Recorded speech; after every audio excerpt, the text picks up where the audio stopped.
മഹാലക്ഷ്മി സീരിയലിൻ്റെ പുതിയൊരു എപ്പിസോഡിൻ്റെ വിശേഷങ്ങളിലേക്ക് എല്ലാവർക്കും സ്വാഗതം.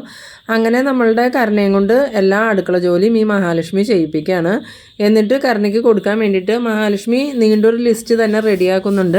ഉണ്ടാക്കണ ഭക്ഷണങ്ങളുടെ ലിസ്റ്റും അതുപോലെ ആ ഭക്ഷണങ്ങൾ എങ്ങനെ പാകം ചെയ്യണം എന്നുള്ള ഒരു ലിസ്റ്റൊക്കെ റെഡിയാക്കിയിട്ട് കരുണയ്ക്ക് കൊടുക്കാനായിട്ട് പോകുമ്പോൾ കണ്ണൻ പറയുന്നുണ്ട്, എന്തായാലും താനിനി പിന്നോട്ട് പോകരുത്. ഇപ്പം അവൾക്കത് ബുദ്ധിമുട്ടായാലും കുറച്ച് കഴിയുമ്പം അവൾക്കത് നല്ലതായിരിക്കും.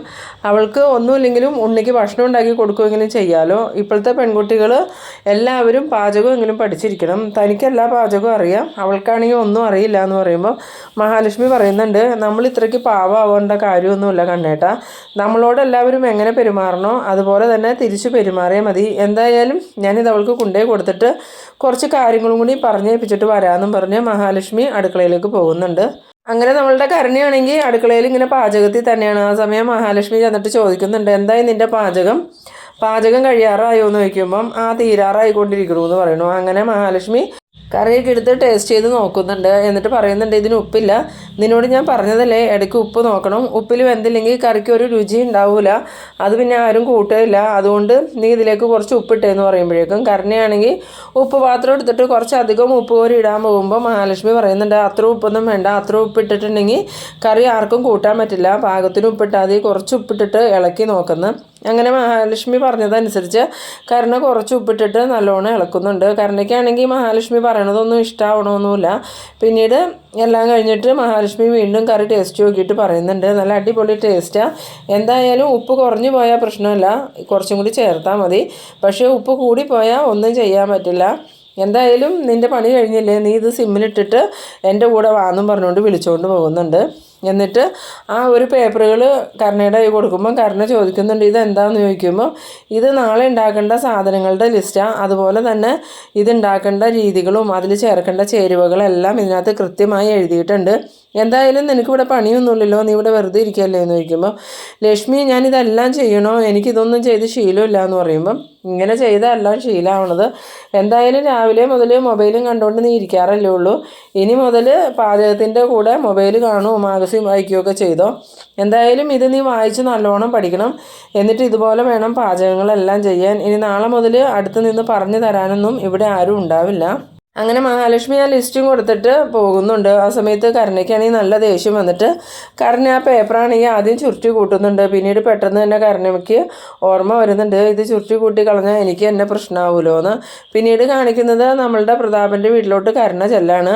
കരുണയുടെ സൗണ്ട് കേട്ടതും പ്രതാപൻ്റെ അമ്മയാണെങ്കിൽ മോളെന്താ ഇപ്പോൾ വന്നേ, അവിടെ എന്തെങ്കിലും കുഴപ്പമുണ്ടോ മോളൊരു മുന്നറിയിപ്പും ഇല്ലാണ്ടല്ലോ വന്നേന്ന് പറയുമ്പോൾ ഞാൻ മുന്നറിയിപ്പോട് കൂടി വരാം, അതിന് പറ്റിയ സാഹചര്യമാണല്ലോ ഇപ്പോൾ എന്ന് പറയുന്നത്. അത് കേട്ടതും ഈ പ്രതാപനാണെങ്കിൽ മോളാലോ വന്നേക്കണേ, മോളുടെ സൗണ്ടാലോ എന്നും പറഞ്ഞ് വന്നിട്ട് എന്താ മോൾക്ക് അവിടെ എന്തെങ്കിലും പ്രശ്നമുണ്ടോ എന്ന് ചോദിക്കുമ്പം ഞാൻ പണിയെടുത്ത് മരിച്ചു, എനിക്ക് വയ്യച്ചാ അവിടുത്തെ പണി മൊത്തം ചെയ്യാൻ. ആ ലക്ഷ്മിയും കണ്ണനും എന്നെ കൊണ്ട് എല്ലാ പണിയും ചെയ്യിപ്പിക്കുമോ എന്ന് പറയുമ്പം പ്രതാപനാണെങ്കിൽ അങ്ങോട്ട് വരുന്ന മോഹിനിയോട് പറയുന്നുണ്ട്, എടി മോഹിനി, നീ നിൻ്റെ മോളെയും മരുമോനെയും വിളിച്ച് പറയടി എൻ്റെ കുഞ്ഞിനെ ഇങ്ങനെ കഷ്ടപ്പെടുത്തരുതെന്ന്. അന്നേരം മോഹിനി പറയുന്നുണ്ട്, ഞാൻ പറഞ്ഞാലും കണ്ണൻ കേൾക്കുമൊന്നുമില്ല. അന്ന് കണ്ണൻ്റെ അച്ഛനെ നിങ്ങൾ കൊല്ലുമ്പോൾ മഹാലക്ഷ്മി കണ്ടു എന്നുള്ളൊരു തെറ്റേ ചെയ്തോളൂ, എന്നിട്ട് അത് മോള് മറച്ചു വെച്ചു എന്നും പറഞ്ഞ് കണ്ണൻ കുറേ ദിവസം മോളോട് മിണ്ടാണ്ട് നടക്കായിരുന്നു. അത് മോളുടെ ഇപ്പോഴത്തെ സാഹചര്യത്തിൽ ഇപ്പോൾ കണ്ണൻ ദേഷ്യമൊക്കെ മാറി ഒന്ന് മിണ്ടി തുടങ്ങിയുള്ളൂ. അതുമാത്രമല്ല എനിക്കിത് കണ്ണനോട് പറയാനും പറ്റില്ല. പിന്നെ നിങ്ങൾ ഇവളെ അങ്ങോട്ട് വിവാഹം കഴിച്ച് അയച്ചത് സന്തോഷമായിട്ട് ജീവിക്കാനാ, അതും ഉണ്ണിയുടെ കൂടെ സുഖമായിട്ട് ജീവിക്കാൻ. പക്ഷേ എൻ്റെ കുഞ്ഞിനെ അങ്ങോട്ട് പറഞ്ഞു വിട്ടത് അതിന് വേണ്ടിയിട്ടല്ല. എൻ്റെ കുഞ്ഞ് ഈ വിവാഹത്തിന് സമ്മതിച്ചതും അവിടെ പോയി സൂചിച്ച് ജീവിക്കാൻ ല്ല, കണ്ണനെ കൈപിടിച്ച് നടത്താൻ വേണ്ടിയിട്ടാണ്. നിങ്ങൾ ചെയ്ത തെറ്റിൻ്റെ പ്രായശ്ചിത്തം എൻ്റെ കുഞ്ഞ് ചെയ്തതെന്ന് പറയുമ്പം പ്രതാപം പറയുന്നുണ്ട്, എടി മോഹിനി അതൊക്കെ ശരിയായിരിക്കും, എന്നാലും ഈ കരുണമോളെ ഇങ്ങനെയായിട്ട് സങ്കടപ്പെടുത്തണം നീ കാണില്ലേടി എന്ന് ചോദിക്കുമ്പം അതിലിപ്പോൾ എന്താ തെറ്റുള്ളത്, ശരിക്കും എൻ്റെ കുഞ്ഞല്ലല്ലോ പ്രായശ്ചിത്തം ചെയ്യേണ്ടത്, നിങ്ങൾ ചെയ്ത തെറ്റിന് ഇവള് തന്നെയല്ലേ പ്രായശ്ചിത്തം ചെയ്യേണ്ടത്. ഇനി ലക്ഷ്മി മോളെ അവിടെ ഇട്ട് സങ്കടപ്പെടുത്തിയാൽ നിങ്ങൾക്കത് സന്തോഷമാവുമെന്ന് കണ്ണനറിയാം. അതുകൊണ്ടാണ് നിങ്ങൾക്ക് വേദനിക്കാൻ വേണ്ടി ഇവളെ തന്നെ അവിടെ ഇട്ട് കഷ്ടപ്പെടുത്തണം. എന്തായാലും ഇതിൽ ഞാൻ ഇടപെടാൻ നിൽക്കൂലെന്ന്. അന്നേരം ഈ കരുണ വന്നിട്ട് പറയുന്നുണ്ട്, എന്തായാലും നിങ്ങളൊരമ്മയാണോ, എൻ്റെ കഷ്ടപ്പാട് കണ്ടിട്ട് നിങ്ങൾക്കൊന്നും തോന്നണില്ലേ എന്ന് ചോദിക്കുമ്പം അതിന് ഞാനല്ലല്ലോ നിന്നെ വളർത്തിയത്, നിന്നെ വളർത്തി വലുതാക്കിയതും വഷളാക്കിയതും നിൻ്റെ അച്ഛനും മുത്തശ്ശിയല്ലേ, അതുകൊണ്ട് നീ അവരോട് തന്നെ പറഞ്ഞാൽ മതി എന്നും പറഞ്ഞ് മോഹിനി കരുണയോട് ദേഷ്യപ്പെടുന്നുണ്ട്. ഈ സമയത്ത് നമ്മളുടെ കരുണയുടെ ഫോൺ ബെല്ലടിക്കുന്നുണ്ട്. ഫോൺ എടുത്ത് നോക്കിയതും ഫോൺ വിളിച്ചു തുടങ്ങി. അത് ആരാ മോളേന്ന് നോക്കുമ്പം ആരാന്ന് ചോദിക്കാനുണ്ടോ, അവൾ തന്നെയാണ് ലക്ഷ്മി, ഞാനിങ്ങോട്ട് പോകുന്നത് അവളോട് പറയാതെ അതറിഞ്ഞിട്ട് അവൾ വിളിക്കണേ ആയിരിക്കും എന്നും പറഞ്ഞ് കരുണ ഫോൺ എടുക്കുന്നുണ്ട്. ഫോൺ എടുത്തതും നീ ഇതെവിടെയടിയെന്ന് ചോദിക്കുമ്പം ലക്ഷ്മി ഞാൻ നമ്മുടെ വീട്ടിലാന്ന് പറയുമ്പോൾ നീ ആരോട് ചോദിച്ചിട്ടാണ് ഇപ്പോൾ വീട്ടിലോട്ട് പോയത്, ഇവിടുത്തെ ജോലിയൊക്കെ തീർത്തിട്ടാണ് ഓടി പോയത്, ഇനി മേലാൽ നീ എന്നോട് പറയാതെ ഇവിടുന്ന് എങ്ങോട്ടെങ്കിലും പോയിട്ടുണ്ടെങ്കിൽ ആ നിമിഷം അവിടെ പോലീസ് എത്തും, നിൻ്റെ അച്ഛനെ തൂക്കിയെടുത്ത് ജയിലിൽ കൊണ്ടുപോയിടും, എന്തായാലും നീ എത്രയും പെട്ടെന്ന് കൂടെ എത്താൻ നോക്കുമെന്ന് പറയുമ്പം കരുണ പറയുന്നുണ്ട് ഞാൻ ഇപ്പോൾ തന്നെ എത്തിയേക്കാന്ന് പറഞ്ഞ് ഫോൺ കട്ട് ചെയ്യുന്നുണ്ട്. എന്നിട്ട് പ്രതാപൻ്റെ അമ്മ ചോദിക്കുന്നുണ്ട് ആരാ മോളെ വിളിച്ചത്, ലക്ഷ്മിയാണോ എന്ന് ചോദിക്കുമ്പോൾ അവൾ എന്നെ വിളിച്ചത്, അവൾ എന്നിട്ട് മോളെ ദേഷ്യപ്പെട്ടോ എന്ന് ചോദിക്കുന്ന സമയത്ത് ഇല്ല എന്നെ മോളെ പൊന്നെ ചക്കരയെന്നൊക്കെയാണ് വിളിച്ചതെന്നും പറഞ്ഞ് ഈ പ്രതാപൻ്റെ അമ്മേനെ പരിഹസിക്കുന്നുണ്ട്. അന്നേരം പ്രതാപൻ പറയുന്നുണ്ട് മോളെ എന്തായാലും നമുക്കൊരു സമയം വരും, മോൾ അതുവരെ സമാധാനപ്പെടുന്നു പറയുമ്പോൾ എനിക്കിപ്പോൾ ഉറപ്പായി നമുക്ക് അങ്ങനെ ഒരു സമയമൊന്നും വരാൻ പോണില്ല, നമ്മളുടെ സമയമൊക്കെ തീർന്നു, എന്തായാലും ഞാൻ പോകുകയെന്നും പറഞ്ഞുകൊണ്ട് ഈ കരുണ അവിടെ നിന്ന് പോകുന്നുണ്ട്. പിന്നീട് കണ്ണനെ മഹാലക്ഷ്മിനെയാണ് കാണിക്കുന്നത്. കണ്ണനാണെങ്കിൽ മഹാലക്ഷ്മിയോട് പറയുന്നുണ്ട് താൻ ഇതുപോലെ തന്നെ സ്ട്രോങ് ആയിട്ട് നിൽക്കണം, എന്നാലേ അവളെ മര്യാദ പഠിപ്പിക്കാൻ പറ്റുള്ളൂ, ആ പ്രതാപനെ ജയിലിലേക്ക് വിടാത്തതിൻ്റെ എല്ലാ വിഷമവും എനിക്കുണ്ട്, പക്ഷെ ഞാനിപ്പോൾ അത് തീർക്കണത് ഇവളെ കണ്ടോണ്ടാണ്, ഇവള് സങ്കടപ്പെട്ടാലേ പ്രതാപനും പ്രതാപൻ്റെ അമ്മയ്ക്കും നോവുള്ളൂ, അതുകൊണ്ട് താനിനി സ്ട്രോങ് ആയിട്ട് തന്നെ നിൽക്കണം, അതുമാത്രമല്ല ഇപ്പോൾ കുറച്ച് ബുദ്ധിമുട്ടിയാലും ഭാവിയിൽ അവൾക്കത് ഗുണം ചെയ്യും, ഈ വീട്ടിലെ എല്ലാ പണികളും ചെയ്യാൻ പഠിച്ചു കഴിഞ്ഞാൽ ഉണ്ണിക്ക് ഭക്ഷണം ഉണ്ടാക്കി കൊടുക്കാമല്ലോ, ഇനി മുതൽ ഈ വീട്ടിലെ ജോലി മാത്രമല്ല അടിക്കലും തൂക്കലും തുടയ്ക്കലും എല്ലാം അവൾ തന്നെ ചെയ്യണം, പിന്നെ ഉണ്ണിയാണെങ്കിൽ പ്രത്യേകിച്ച് പണിയൊന്നും ഇല്ലാണ്ട് ഇവിടെ ഇരിക്കുകയല്ലേ, അവൾക്ക് പറ്റൂലെങ്കിൽ ഉണ്ണീനെയും കൂട്ടിട്ട് രണ്ടുപേരും കൂടി ഇവിടുത്തെ പണികളെല്ലാം ചെയ്യണം, എന്തായാലും ഇപ്പോൾ നമ്മളുടെ ചിലവിലല്ലേ അവരെല്ലാവരും ജീവിക്കുന്നത്, അതുകൊണ്ട് നമ്മൾ പറയണത് അവരനുസരിച്ചേ പറ്റൂ. ആ സമയം മഹാലക്ഷ്മി പറയുന്നുണ്ട് എനിക്ക് കണ്ണേട്ടൻ പറയണതിൻ്റെ അപ്പുറത്തേക്കൊന്നും പറയാനില്ല, എന്തായാലും കണ്ണേട്ടൻ എന്നോട് പിണങ്ങിയതോടുകൂടി എൻ്റെ മനസ്സിനിപ്പോൾ നല്ല ശക്തി കിട്ടിയിട്ടുണ്ട്, അതുകൊണ്ട് എന്തും നേരിടാൻ ഞാൻ തയ്യാറാണ്, ഞാൻ സ്ട്രോങ് ആയിട്ട് തന്നെ അവളുടെ അടുത്ത് പെരുമാറിക്കോളാമെന്ന്. പിന്നീട് കാണിക്കുന്നത് നമ്മളുടെ ദുർഗേനെ ഉണ്ണീനെയാണ്.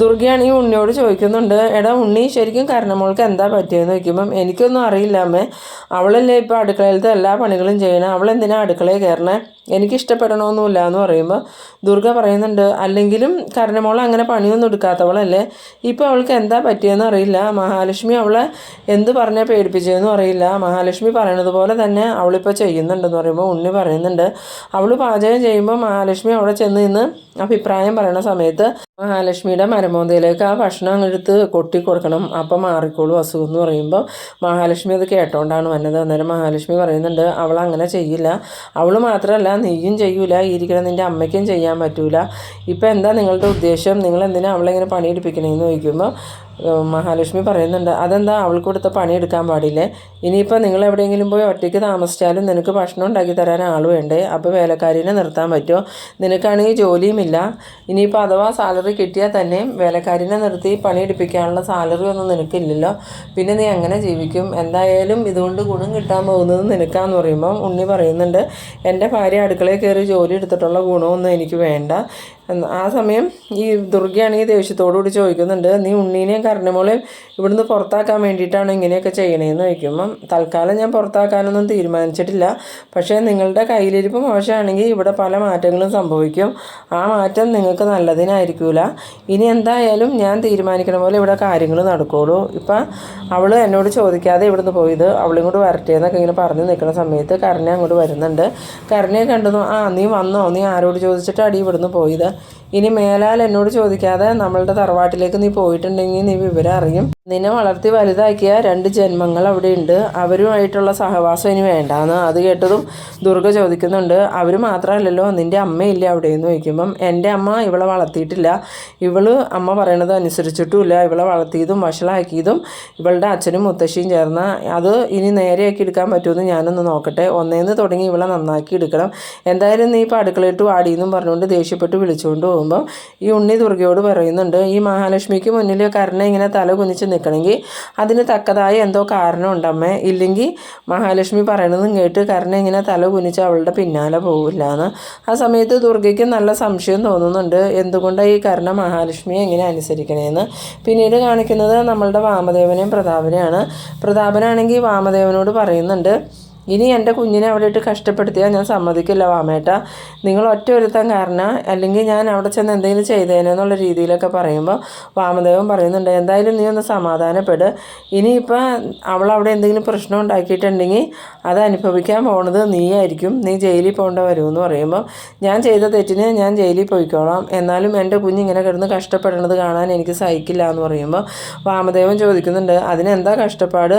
അവളവിടെ ചോറും കൂട്ടാനും ഉണ്ടാക്കി അവിടെയുള്ളവർക്ക് കൊടുക്കണമെന്നല്ലേ ഉള്ളൂ. അത് നല്ല കാര്യമല്ലേ പ്രതാപ? അന്നേരം പ്രതാപൻ പറയുന്നുണ്ട്, ഞാൻ എൻ്റെ കുഞ്ഞിനെ പണിയെടുക്കാനല്ല അങ്ങോട്ട് വിട്ടത്. ആ മഹാലക്ഷ്മിയും കണ്ണനും കൂടി എന്നോടുള്ള വൈരാഗ്യം അവളോട് തീർക്കണത്. അവൾക്ക് സങ്കടം വന്നാൽ അത് ഞങ്ങൾക്ക് വേദനയാണെന്ന് അവൾക്കറിയാം. അതുകൊണ്ടാണ് അവർ ഞങ്ങളെ ശിക്ഷിക്കണത്. ഞാൻ വിചാരിച്ചത് കണ്ണൻ്റെ അച്ഛനെ കൊന്നത് ഞാനാണെന്നറിയുമ്പം അവൻ എന്നെ ജയിലിലേക്ക് വിടുന്ന. പക്ഷേ അതിലും വലിയ ശിക്ഷ അവൻ എനിക്ക് തന്നേക്കണത്. എൻ്റെ മോളെ ഇട്ട് കഷ്ടപ്പെടുത്തിക്കൊണ്ടിരിക്കുക. ആ സമയത്ത് വാമദേവൻ പറയുന്നുണ്ട്, ഇനിയിപ്പോൾ കണ്ണനും മഹാലക്ഷ്മിയും പറയണത് കേൾക്കലേ നിർവാഹമുള്ളൂ, അല്ലാതെ അവരെ എതിർത്തിട്ടുണ്ടെങ്കിൽ പണി കിട്ടാൻ പോണത് നിനക്കായിരിക്കും എന്ന് പറയുമ്പോൾ പ്രതാപൻ പറയുന്നുണ്ട്, ഇനിയിപ്പോൾ എനിക്ക് പണി കിട്ടിയാലും കുഴപ്പമില്ല, എന്തായാലും ആ കണ്ണനെയും മഹാലക്ഷ്മിയും ഞാൻ വെറുതെ വിടാൻ പോകണില്ല, രണ്ടെണ്ണത്തിനെയും ഞാൻ തീർക്കും. ഇപ്പം കണ്ണൻ്റെ അച്ഛനെ കൊന്നതിന് എന്തായാലും ഏതെങ്കിലും ഒരു സമയത്ത് അവരെന്നെ ജയിലിലേക്ക് വിടും. അതിൻ്റെ കൂടെ ഞാൻ ഇതും കൂടിയും അനുഭവിച്ചോളാം. 2 ശിക്ഷയും ഒന്നിച്ച് അനുഭവിച്ചാൽ മതിയല്ലോ എന്ന്. ആ സമയം വാമദേവൻ പറയുന്നുണ്ട്, നീ എടുത്ത് ചാടി ഒന്നും ചെയ്യല്ലേടാ പ്രതാപ.